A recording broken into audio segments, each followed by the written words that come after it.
पंचायत स्तरीय सांस्कृतिक मानचित्रण पहल के लिए MGMD प्रश्नावली फॉर्म को भरने की विस्तृत जानकारी देने वाले विवरण में आपका स्वागत है। सबसे पहले एक मूलभूत प्रश्न से शुरुआत करते हैं। आखिर MGMD है क्या? MGMD का पूरा नाम है मेरा गांव मेरी धरोहर। यह एक राष्ट्रीय स्तर पर चलाया जाने वाला सांस्कृतिक मानचित्रण कार्यक्रम है जिसे जून 2023 में संस्कृति मंत्रालय ने राष्ट्रीय सांस्कृतिक मानचित्रण मिशन के तहत शुरू किया था। इस पहल को इंदिरा गांधी राष्ट्रीय कला केंद्र द्वारा क्रियान्वित किया जा रहा है। MGMD का मुख्य उद्देश्य भारत के सभी 6,50,000 गांवों की संस्कृति, इतिहास और पहचान को डिजिटल रूप में सुरक्षित करना है। इसमें गांव की हर वह चीज शामिल है जो उसे खास बनाती है। उसकी परंपराएं, कला, त्योहार, स्थानीय रीति रिवाज, पारंपरिक ज्ञान और वे लोग जो इन परंपराओं को आगे बढ़ाते हैं। यहाँ आम नागरिक अपनी कहानियां, फोटो और वीडियो जोड़ सकते हैं। इससे यह प्लेटफॉर्म और भी सटीक, समृद्ध और समुदाय आधारित बनता है। इसी सांस्कृतिक संग्रह को और मजबूत करने के लिए हम यह फील्ड सर्वे कर रहे हैं। इस प्रक्रिया के माध्यम से हम गांव के हर महत्वपूर्ण पहलू को जमीनी स्तर से दस्तावेज करना चाहते हैं ताकि डेटा प्रामाणिक, संपूर्ण और गांव की सांस्कृतिक पहचान को सही तरीके से दर्शाने वाला हो। यह अभ्यास पंचायत स्तरीय सांस्कृतिक मानचित्रण पर केंद्रित है ताकि हर समुदाय की पहचान को स्पष्ट और संगठित रूप से दर्ज किया जा सके। प्रत्येक गांव महत्वपूर्ण जानकारी प्रदान करता है, जैसे मूर्त विरासत, मंदिर, स्मारक, जल संरचनाएं, द्वार, महल, अमूर्त विरासत, कहानियां, गीत, नृत्य, अनुष्ठान, त्योहार और मेले, स्थानीय कारीगर और सांस्कृतिक साधक, सांस्कृतिक महत्व के संस्थान, पारंपरिक उत्पाद और बाजार। इस ट्यूटोरियल में मैं आपको फॉर्म के हर अनुभाग को स्टेप बाय स्टेप समझाऊंगी। आप चाहें तो वीडियो देखते देखते फॉर्म को साथ में भर सकते हैं। आइए शुरू करते हैं। फॉर्म कैसे खोलें? सबसे पहले www.mgmd.gov.in वेबसाइट पर जाएं और ग्राम सभा विकल्प पर क्लिक करें। इसके बाद ग्राम सभा यूजर क्रेडेंशियल्स का उपयोग करके लॉगिन करें। जैसे ही आप लॉगिन करेंगे, MGMD प्रश्नावली आपकी स्क्रीन पर खुल जाएगी। यह फॉर्म आप मोबाइल या लैपटॉप दोनों में आसानी से भर सकते हैं। लॉगिन होने के बाद फॉर्म खुल जाएगा और अब हम इसे उसी क्रम में भरेंगे जैसा यह स्क्रीन पर दिखाई दे रहा है। मैं आपको हर फील्ड को समझाते हुए आगे बढ़ूंगी। तो चलिए शुरुआत करते हैं। अनुभाग 1, पंचायत और गांव की पहचान। यह पहला और सबसे बुनियादी अनुभाग है जिसमें आपकी पहचान संबंधी जानकारी ली जाती है। हर फील्ड महत्वपूर्ण है, इसलिए ध्यान से भरें। सबसे पहले ड्रॉप डाउन सूची से पंचायत, ब्लॉक, जिला, गांव और राज्य या केंद्र शासित प्रदेश का चयन करें। आप खोज बार में टाइप करके भी इन्हें ढूंढ सकते हैं। प्राचीन या स्थानीय नाम वाले फील्ड में यदि गांव का कोई पुराना या पारंपरिक नाम है तो उसे भरें। उदाहरण, बहूर को स्थानीय रूप से वाहूर कहा जाता है। सर्वेक्षणकर्ता के विवरण में अपना पूरा नाम और अपनी आधिकारिक भूमिका लिखें। अंत में आधिकारिक संपर्क नंबर भरें। ध्यान रखें, यह नंबर सही होना चाहिए क्योंकि आगे चलकर सत्यापन इसी पर किया जाएगा। अब हम अनुभाग 2, सांस्कृतिक महत्व पर आते हैं। यह अनुभाग बहुत महत्वपूर्ण है क्योंकि यह आपके गांव या पंचायत की सांस्कृतिक विशेषताओं को दर्ज करता है। इसमें आपको एक मुख्य प्रश्न का उत्तर देना होगा। पंचायत का प्रमुख सांस्कृतिक आकर्षण क्या है? आप यहां वह सब लिख सकते हैं जो आपके गांव को विशेष बनाता है, जैसे प्रसिद्ध व्यक्तित्व, समाज सुधारक, खिलाड़ी, स्वतंत्रता सेनानी, लोक कलाकार, कारीगरी, प्राकृतिक संसाधन, प्रसिद्ध मंदिर, मस्जिद या अन्य धार्मिक स्थल। मूल रूप से यह प्रश्न सरकार को समझने में मदद करता है कि आपका गांव किस वजह से पहचाना जाता है या कौन सी बात उसे विशेष बनाती है। श्रेणी चयन, यह हिस्सा महत्वपूर्ण है। सांस्कृतिक मुख्य आकर्षण लिखने के बाद आपको उसकी सही श्रेणियां चुननी होती हैं। विकल्प इस प्रकार है: मूर्त विरासत स्थल, अमूर्त सांस्कृतिक प्रथा या परंपरा, इवेंट, त्योहार, मेला, सांस्कृतिक साधक, सांस्कृतिक संस्थान, वस्तुएं या कलाकृतियां, पंचायत का सांस्कृतिक विवरण। कृपया ध्यान रखें, जब तक आप श्रेणियों को चिन्हित नहीं करते, प्रश्न 3 से 9 नहीं खुलेंगे, तो सुनिश्चित करें कि आप सभी संबंधित श्रेणियां चुनें जो आपकी सांस्कृतिक विशेषताओं से मेल खाती हैं। अब प्रश्न 3 पर क्लिक करें। मूर्त विरासत स्थल, यह प्रश्न भौतिक सांस्कृतिक संरचनाओं यानी वास्तविक रूप से मौजूद इमारतों और स्थानों से संबंधित है, जैसे मंदिर, मस्जिद, पुराने किले, महल, बावड़िया, पुरातात्विक अवशेष, पवित्र प्राकृतिक स्थान, जल संरचनाएं, सामुदायिक भवन। अगर ऐसे कई स्थान हों तो प्लस बटन दबाकर आप एक से अधिक प्रविष्टियां जोड़ सकते हैं। इसके बाद हर फील्ड को इस तरह भरें। श्रेणी, इस कॉलम में चुनें कि यह धरोहर स्थल किस प्रकार का है, जैसे पुरातात्विक स्थल, किला, मंदिर, महल आदि। इसके बाद इस धरोहर स्थल का सही या आमतौर पर उपयोग होने वाला नाम लिखें।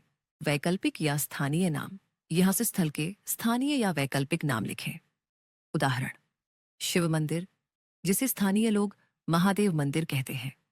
इस कॉलम में निर्माण का सही वर्ष लिखें यदि पता हो। यदि सही वर्ष नहीं पता तो अनुमानित अवधि लिखें, जैसे 18वीं सदी।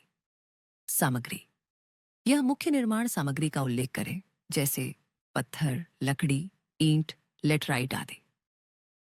स्वामित्व, इस कॉलम में चुनें कि स्थल का मालिक कौन है, सरकार, निजी व्यक्ति, धार्मिक ट्रस्ट या अन्य कोई प्राधिकरण। अब स्थल की वर्तमान स्थिति चुनें, अच्छी, सामान्य या खराब। वर्तमान उपयोग, यहां लिखें कि वर्तमान में स्थल किस काम के लिए उपयोग में है। पारंपरिक पूजा, निवास, पर्यटन, भंडारण या कोई अन्य उपयोग। इसमें चुनें कि स्थल किन जोखिमों का सामना कर रहा है। अवैध कब्जा, जंगली पौधे, प्रदूषण, बाढ़ या संरचनात्मक क्षति। इस कॉलम में हाँ या ना चुनें। क्या आम जनता को स्थल पर जाने की अनुमति है या नहीं। अंत में फोटो अपलोड करें। कम से कम 2 फोटो डालना अनिवार्य है। एक सामने का दृश्य, एक परिवेश दृश्य और यदि संभव हो तो एक डिटेल शॉट। सिस्टम अपने आप टाइम स्टैम्प और जीपीएस स्थान रिकॉर्ड करेगा। प्रश्न 3 पूरा करने के बाद प्रश्न 4 पर क्लिक करें। अब हम प्रश्न 4 पर आगे बढ़ते हैं। अमूर्त सांस्कृतिक प्रथा या परंपरा और जीवित विरासत। यह प्रश्न समुदाय की जीवित परंपराओं और सांस्कृतिक प्रथाओं को दर्ज करता है, जैसे गीत, नृत्य और संगीत, लोक कथाएं और मिथक, विवाह, फसल या जन्म से जुड़े अनुष्ठान, कला प्रदर्शन, हस्तकला, त्योहार, पारंपरिक भोजन से जुड़ी प्रथाएं। यदि ऐसी कई प्रथाएं मौजूद हैं तो प्लस बटन दबाकर अतिरिक्त प्रविष्टियां जोड़ें। हर फील्ड इस प्रकार भरें। श्रेणी, यहां आपको यह चुनना है कि यह प्रथा किस प्रकार की है, जैसे गीत, नृत्य, अनुष्ठान आदि। यहां प्रथा का स्थानीय नाम लिखें और यदि अंग्रेजी नाम उपलब्ध हो तो उसे भी लिखें। भाषा, यहां उस भाषा या बोली का उल्लेख करें जिसमें यह परंपरा निभाई जाती है। परंपरा या विरासत तत्व का विवरण, यहां आपको कम से कम 200 अक्षरों में प्रथा का पूरा विवरण देना है। ये कैसे होती है, कौन करता है, इसका महत्व क्या है। इस कॉलम में उल्लेख करें कि यह प्रथा कितनी बार होती है, जैसे महीने में 2 बार, साल में 1 बार, फसल के मौसम में आदि। वर्तमान स्थिति, अब आपको यह चुनना है कि यह प्रथा आज भी खूब प्रचलित है, धीरे धीरे कम हो रही है या बहुत दुर्लभ हो गई है। इस कॉलम में कम से कम एक साफ फोटो अपलोड करें। ध्यान रखें, नेट से ली गई तस्वीरें न डालें। यहाँ उस व्यक्ति का संपर्क नंबर लिखें जो इस परंपरा का पालन करता है, लेकिन केवल तभी जब उन्होंने इसके लिए सहमति दी हो। अब प्रश्न 5 पर क्लिक करेंगे। आयोजन, त्योहार, मेला। यह प्रश्न आपके गांव में होने वाले प्रमुख त्योहारों, मेलों और आयोजनों की जानकारी दर्ज करने के लिए है। हर फील्ड इस प्रकार भरें। यहाँ त्योहार, मेला या आयोजन का नाम लिखें, जैसे ग्राम देवता का मेला, फसल उत्सव, वार्षिक मंदिर उत्सव आदि। विवरण। इस फील्ड में आपको पूरा विवरण देना है। यह आयोजन कैसे होता है, क्यों मनाया जाता है, कौन कौन हिस्सा लेते हैं, इसकी क्या खासियत है। इस फील्ड में बताएं कि यह त्योहार या मेला कब मनाया जाता है। इसमें लिखें कि इस आयोजन के दौरान कौन कौन सी पारंपरिक कलाएं या प्रस्तुतियां होती हैं, जैसे लोक नृत्य, लोकगीत, ड्रम बजाना, नाटक, भजन संध्या आदि। अनुमानित उपस्थिति। यहाँ अनुमानित संख्या बताएं कि इस आयोजन में लगभग कितने लोग आते हैं। यहाँ बताएं कि क्या इस आयोजन में दूसरे गांवों या बाहरी क्षेत्रों से लोग आते हैं। उत्पन्न राजस्व। इसमें लिखें कि इस आयोजन से कोई आर्थिक लाभ होता है या नहीं, जैसे दुकानें लगना, टिकट, स्थानीय व्यापार बढ़ना आदि। अगर नहीं होता तो शून्य लिख दें। यहाँ कम से कम एक साफ फोटो अपलोड करें त्योहार या मेले की, लोगों की भागीदारी की या किसी भी महत्वपूर्ण गतिविधि की। अब हम प्रश्न 6 की ओर बढ़ते हैं। सांस्कृतिक व्यवसाय या कारीगर। यह प्रश्न उन व्यक्तियों की जानकारी लेने के लिए है जो आपके गांव की सांस्कृतिक परंपराओं, कला और कौशल को आज भी संजो कर रखे हुए हैं, जैसे संगीतकार, चित्रकार, मूर्तिकार, बुनकर, कथावाचक, पारंपरिक उपचारक, लोक कलाकार और कारीगर। हर फील्ड इस प्रकार भरे। नाम। यहाँ कलाकार या कारीगर का पूरा नाम लिखें। इस फील्ड में बताएं कि वह कौन सी कला या परंपरा से जुड़े हैं, जैसे लोक संगीत, पेंटिंग, लकड़ी का काम आदि। यहाँ उनका लिंग चुनें, आयु समूह का चयन करें और उल्लेख करें कि वे सक्रिय हैं या सेवानिवृत्त। इस कॉलम में लिखें कि वह व्यक्ति अपनी कला का अभ्यास कितने वर्षों से कर रहा है। प्रशिक्षण का स्रोत। यहाँ बताएं कि उन्होंने यह कला कहाँ से सीखी, परिवार से, गुरु से, किसी संस्थान से या स्वयं सीखकर। इस कॉलम में उनका संपर्क नंबर लिखें, लेकिन केवल तभी जब उन्होंने अनुमति दी हो। सक्रिय शिष्य। यहाँ लिखें कि वर्तमान में उनके कितने शिष्य या विद्यार्थी इस कला को सीख रहे हैं।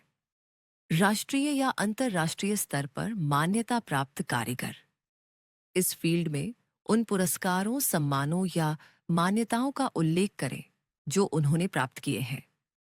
इसमें कलाकार की एक स्पष्ट पोर्ट्रेट फोटो अपलोड करें, साथ ही उनके प्रदर्शन, कला या शिल्प प्रक्रिया को दिखाने वाली कोई नमूना फोटो या वीडियो भी जोड़ सकते हैं। अगला प्रश्न है प्रश्न 7, सांस्कृतिक संस्था। यह प्रश्न गांव के महत्वपूर्ण सांस्कृतिक स्थलों के बारे में है। ऐसे स्थान जहां ज्ञान, कला या सामुदायिक गतिविधियां आयोजित होती हैं। उदाहरण संग्रहालय, पुस्तकालय, अभिलेखागार, सांस्कृतिक स्कूल, सामुदायिक हॉल, कारीगरी समूह, अखाड़े, सार्वजनिक स्थल या मैदान। ये सभी स्थान संस्कृति को संरक्षित करने और उसे बढ़ावा देने में महत्वपूर्ण भूमिका निभाते हैं। अब मैं आपको हर फील्ड एक एक करके समझाती हूँ।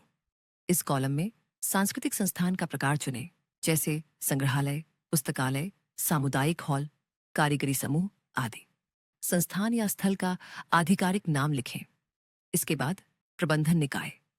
यहां बताएं कि इस स्थान का प्रबंधन कौन करता है। सरकार, पंचायत, निजी ट्रस्ट, सामुदायिक समूह या कोई अन्य संस्था। स्थापना वर्ष। यहां लिखें कि यह संस्थान या स्थल किस वर्ष स्थापित हुआ था। यदि सही वर्ष पता न हो तो अनुमानित अवधि लिखें। संग्रह, इस बॉक्स में स्थान का संक्षिप्त विवरण दें। इसका उपयोग किस लिए होता है, इसका महत्व क्या है और यहाँ कौन कौन सी गतिविधियां होती हैं। इसके बाद समय का उल्लेख करें और यदि प्रवेश के लिए कोई टिकट है या यह निःशुल्क है तो उसकी जानकारी दें। पहुंच सुविधाएं, इसमें लिखें कि क्या यहाँ रैंप, बैठने की सुविधा, स्वच्छ शौचालय या कोई अन्य पहुंच सुविधाएं उपलब्ध हैं। पिछले प्रश्न की तरह यहां भी कम से कम एक स्पष्ट फोटो अपलोड करें। अंत में यदि कोई ऑनलाइन कैटलॉग, वेबसाइट या डिजिटल लिस्टिंग उपलब्ध है तो उसका लिंक यहां जोड़ें। अब प्रश्न 8, सांस्कृतिक वस्तु या पुरावस्तु पर आते हैं। यह प्रश्न उन सांस्कृतिक वस्तुओं के लिए है जिन्हें एक स्थान से दूसरे स्थान पर ले जाया जा सकता है। ये वस्तुएं गांव के इतिहास और परंपरा का प्रतिनिधित्व करती हैं। उदाहरण: उपकरण, पारंपरिक बर्तन, वस्त्र, कपड़े, पांडुलिपियां, मूर्तियां, सिक्के, चित्रकला, संगीत वाद्य यंत्र। ये वस्तुएं हमें समुदाय की जीवन शैली और सांस्कृतिक धरोहर को समझने में मदद करती हैं। अब मैं आपको हर फील्ड एक एक करके समझाती हूं। वस्तु का प्रकार, इस कॉलम में चुनें कि यह वस्तु किस प्रकार की है, जैसे बर्तन, सिक्का, वस्त्र, मूर्ति आदि। इस फील्ड में वस्तु का नाम लिखें। यदि इसका कोई स्थानीय नाम है तो वह भी लिखें। कलाकृति बनाने के लिए प्रयुक्त सामग्री, यहां बताएं कि यह वस्तु किस सामग्री से बनी है, लकड़ी, कपड़ा, पत्थर, कागज आदि। साथ ही यदि संभव हो तो इसका निर्माण या तकनीक भी लिखें। इस बॉक्स में वस्तु का आकार या माप भरें, ऊंचाई, चौड़ाई, लंबाई या वजन। अवधि, यहां लिखें कि यह वस्तु किस समय की है, सही वर्ष यदि पता हो या अनुमानित शताब्दी। उत्पत्ति या मूल स्वामित्व, यहां बताएं कि यह वस्तु कहां से आई है, परिवार के संग्रह से, मंदिर से, कारीगर से, खुदाई स्थल से या किसी अन्य स्रोत से। यहां वर्तमान मालिक या रखवाले का नाम लिखें, लेकिन केवल तब जब उनकी अनुमति हो। वर्तमान स्थिति, इस कॉलम में वस्तु की स्थिति बताएं, अच्छी, सामान्य या खराब। इसमें कम से कम 3 फोटो अपलोड करें, वस्तु की एक पूरी तस्वीर और उसकी 2 पास से ली गई तस्वीरें। अब हम अंतिम प्रश्न, पंचायत का सांस्कृतिक विवरण पर आते हैं। यह प्रश्न पंचायत के सांस्कृतिक और आर्थिक पहलुओं को बेहतर तरीके से समझने में मदद करता है। आइए हर फील्ड को एक एक करके समझते हैं। पंचायत निवासियों के लिए आजीविका का प्राथमिक स्रोत, यह गांव के मुख्य आय स्रोत लिखें, जैसे कृषि, डेयरी, पोल्ट्री, हस्तकला या कोई अन्य पेशा। सांस्कृतिक उत्पादों की बिक्री के लिए उपलब्ध बाजार विकल्प, अब उन विकल्पों को चुनें जहां स्थानीय उत्पाद बेचे या विपणित किए जाते हैं। उदाहरण: पंचायत की खुदरा दुकानें, आदेश कमीशन, अमेज़न या फ्लिपकार्ट आदि। उच्च आय के लिए बाधाएं, इसमें कारीगरों, शिल्पकारों या गांव वालों के सामने आने वाली शीर्ष 3 चुनौतियां लिखें, जैसे डिजाइन, कच्चे माल की लागत, बाजार तक पहुंच आदि। आवश्यक सहायता, इस भाग में उन प्रकार की मदद बताएं जो समुदाय के लिए उपयोगी हो सकती है, जैसे क्रेडिट, मार्केटिंग, प्रशिक्षण आदि। अंतिम चरण, फॉर्म सबमिट करना। सभी प्रश्न भरने के बाद नीचे स्क्रॉल करें और एक बार अपने उत्तरों की जांच करें। सबसे महत्वपूर्ण कदम, सेव या सबमिट बटन दबाएं। अगर आप सबमिट नहीं करेंगे तो आपका फॉर्म रिकॉर्ड नहीं होगा। एक बार सबमिट करने के बाद आपका उत्तर सत्यापन और अनुमोदन के लिए सुरक्षित हो जाएगा। इस ट्यूटोरियल को देखने के लिए धन्यवाद। हमें उम्मीद है कि यह मार्गदर्शिका आपको एमजीएमडी प्रश्नावली भरने में आसानी प्रदान करेगी। आपकी दी गई जानकारी आपके गांव की संस्कृति, इतिहास और पहचान को आने वाली पीढ़ियों के लिए संरक्षित करने में मदद करेगी। इस मिशन में योगदान देने के लिए आपका धन्यवाद।